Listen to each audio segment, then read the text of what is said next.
Eu n-am nevoie de bani, nici de mașini. Nu vreau să mă plâng că viața e un chin, să stau să mă nec într-o sticlă de vin.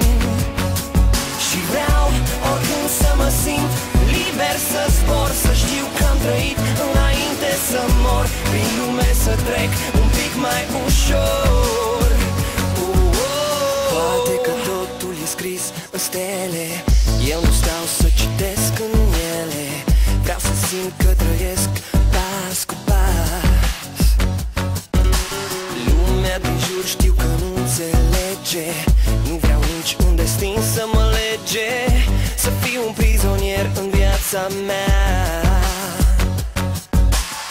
Oricât mi-ar fi de greu, vreau să visez, că din probleme pot să evadez și liber să trăiesc.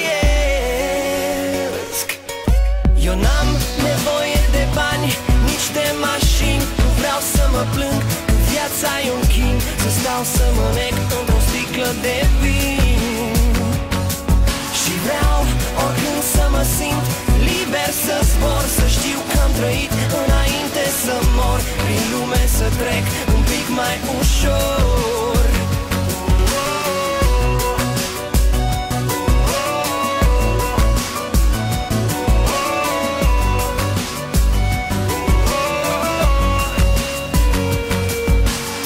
Oricât mi-ar fi de greu, vreau să visez, că din probleme pot să evadez și liber să trăiesc.